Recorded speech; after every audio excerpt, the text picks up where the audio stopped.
Tablighi Jamaat, A House Divided, Part 5.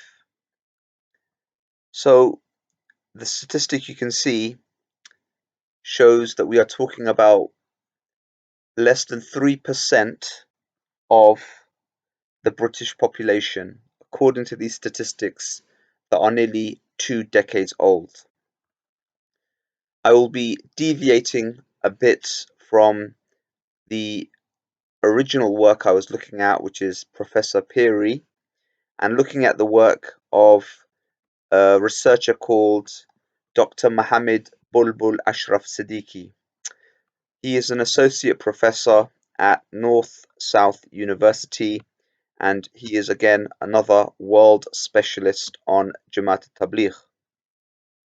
His PhD thesis was submitted to the University of Cardiff in 2014, and it deals specifically with the Tablighi Jamaat in Bangladesh and the UK, an ethnographic study of an Islamic reform movement.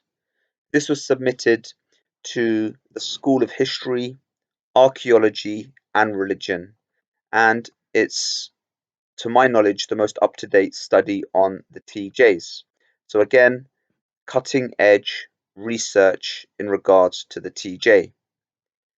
The TJs, according to Dr. Siddiqui, have 6 points.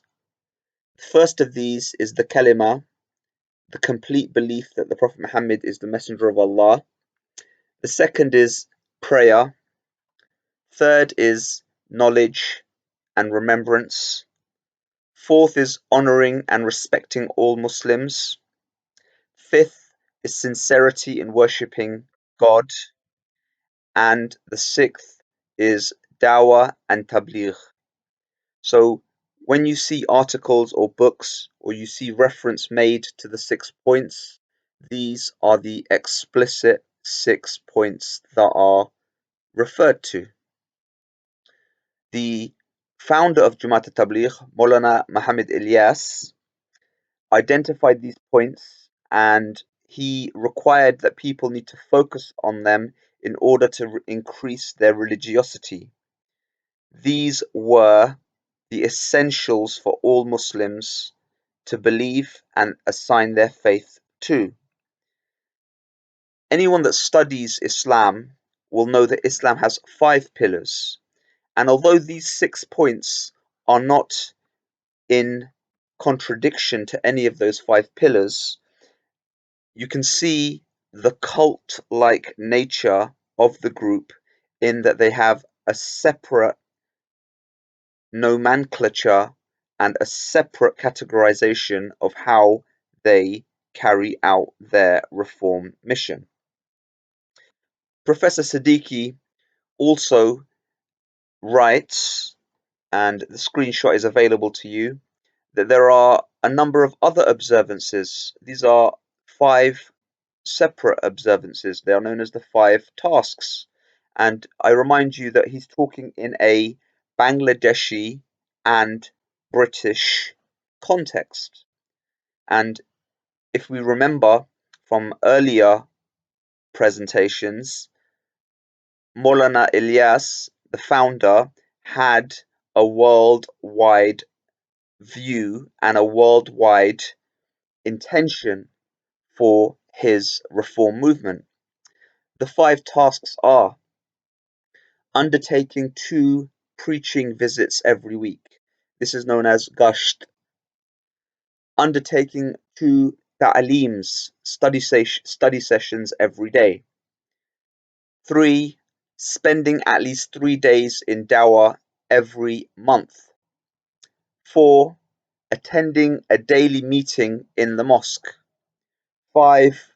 Spending 2.5 hours each day in encouraging people to pray and join Tablighi Jamaat. So you can see Islam has its 5 pillars, and the Jamaat Tabligh have their 6 points and they have their 5 tasks. It's a different nomenclature, a different hierarchy, a different focus.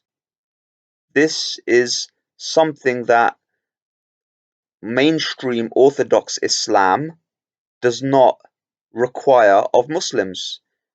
The TJs are at variance with mainstream Islam.